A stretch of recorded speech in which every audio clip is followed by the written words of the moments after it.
Ninja 650, Aprilia RS660, and Yamaha R7.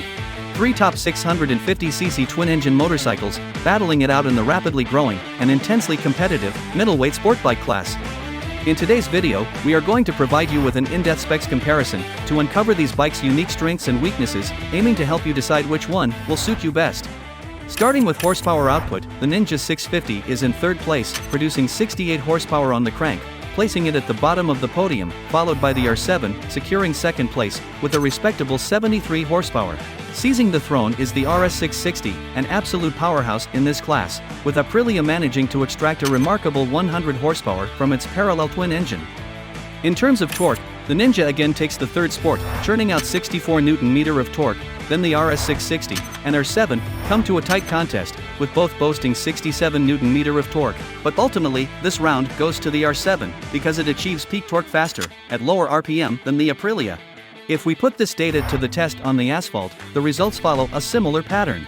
In the acceleration test, the Ninja 650, which has the lowest torque output in the group, is in last place, doing 0 to 60 miles per hour, or 96 kilometers per hour for non-American, in around 3.5 seconds. While the RS660 and R7, which have beefier torque output, are faster, reaching the same speed in around 3.3 seconds. Then, at 0 to 120 miles per hour or 193 kilometers per hour, the RS660, that boasts the highest horsepower output, comes out as the fastest, with a time of 10.15 seconds. Next is the R7 with 12.86 seconds, and lastly, the Ninja 650 with 15.7 seconds. Moving on to weight, the Ninja 650 again takes the third spot, tipping the scales at 193 kilograms in curb weight as the heaviest in this group. In second place is the Yamaha R7, weighing 188 kilograms, and then, claiming the top spot is the RS660, with a curb weight of 183 kilograms, thanks to its lightweight aluminum chassis, and Weight Watchers treatment from Aprilia for its parts, down to its lithium battery, lightweight wheels, and even a slimmed-down plate holder. In terms of power-to-weight ratio, the Ninja 650, which is the heaviest of the trio, and packs less horsepower, naturally settles into third place. Claiming the silver medal is the Yamaha R7, and the gold goes to the RS660, which is the lightest and most powerful bike in this group, in terms of performance. Now let's take a closer look at what's beneath the bodywork. All three of them are powered by a liquid-cooled, parallel twin engine, but there is a difference in firing order. The Ninja 650 is the only one of all three that still uses the traditional 180-degree crank, while the RS660 and R7 utilize a 270-degree crank that has an uneven firing order. This setup brings a sound and engine characteristics akin to a 90-degree V-twin with peak power and torque that hit earlier at lower RPM than the conventional 180-degree crank, translating to an overall more eager and responsive ride. But the catch is that there is more vibration, and sometimes balance shafts are needed to suppress it. In terms of engine size, the Ninja 650 packs the smallest punch, with 649cc of displacement, while the RS660 comes in with a slightly larger engine at 659cc, and then, the R7 has the largest, boasting 689cc of displacement. So, what makes the RS660 more powerful than the other, while its engine is not way bigger, or has a different setup? The RS660's engine is basically the RS-V4's engine front half, with new casings, castings, and a longer stroke, but with all their high-performance faculties still intact, which means it's still got all of the superbike essences in its core. The RS-V4's performance magic extends to the RS660's combustion chambers and ports, which are key aspects of a high-performance engine. There is also a high compression ratio of 13.5 to 1, higher than any bike in its class, which also means you need to run premium gas for it. A double overhead cam, with 4 valves per cylinder setup, is found on all three valve trains, as well as a 6-speed wet multiplate clutch, featuring assist and slipper clutch. Okay, so we knew that the Aprilia clearly outperforms the others in the performance department, but what about tech and features? All of them come with ABS brakes as standard, though for the Ninja 650, Kawasaki.eu does offer the non-ABS version, with a $600 price reduction. The RS660 is equipped with a 6-axis IMU, which sets it apart from its rivals, and on top of that, it also has a ride-by-wire throttle, and combined with the availability of the IMU, it opens up a plethora of other sophisticated features such as riding modes, cornering ABS, traction control, wheelie control, and engine brake control. The Ninja 650 does have TC, although it's pretty basic, because it does not get input from IMU. The RS660 comes out of the box with a bidirectional quickshifter, while for the R7 you need to dig deeper in your pocket to get it, not to mention it's limited to upshifts only and without an auto blipper. And as if that's not enough, Aprilia also throws in cruise control for the RS660, a feature that we rarely see in this class. Then, on the dash, the Ninja 650 and RS660 are fitted with a TFT display, while the R7 still sticks with an LCD display that offers no Bluetooth connectivity.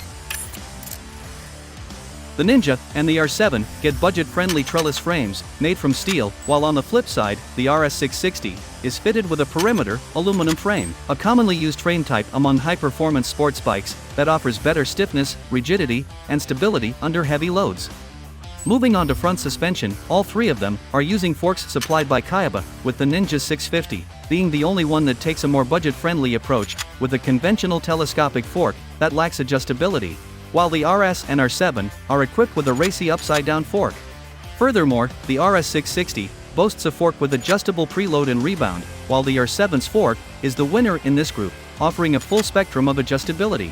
Then, for the rear suspension duties, all three relied on Kawasaki monoshock, with the Ninja's shock only providing preload adjustment, while the others stepped it up by offering both preload and rebound adjustment.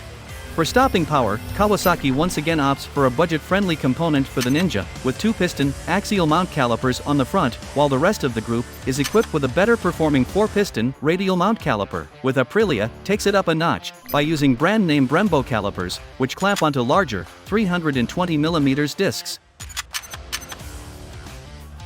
So, after breaking down all the details, it might seem like the RS660 is a clear easy winner here, and outperforms the others in every aspect. Well, the RS660 has one big weakness, which is its price.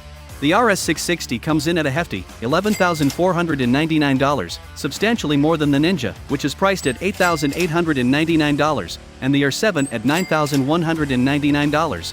The price gap between the RS660 and its competitors is over $2,000, or 25%, bringing it closer to the price range of full-fledged supersports, like the ZX6R and CBR600RR.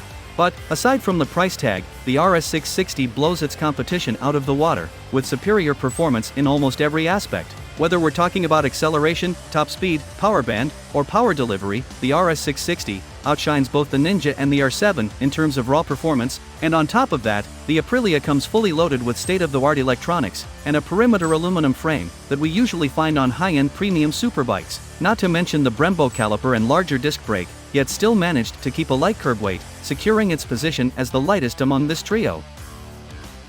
So, apart from the lower price tag, what makes the Ninja or R7 worth considering?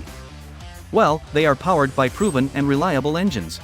The Ninja 650 is powered by twin bulletproof engine that has been around for more than a decade and is known to last many years, while the R7 has an engine derived from the venerable MT-07, which also has a solid reputation for being tough and dependable. Just to be clear, it's not like the RS660's engine isn't reliable. Many RS660 riders have reported fewer issues as the years have rolled on since its production began.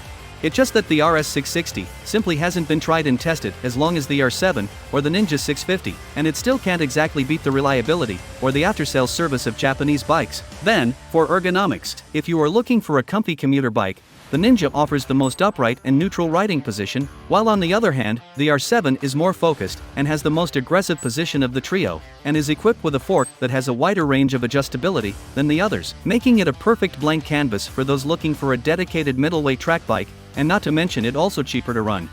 While the RS660 is somewhere in between, striking that sweet spot between a capable track machine and an easygoing street bike.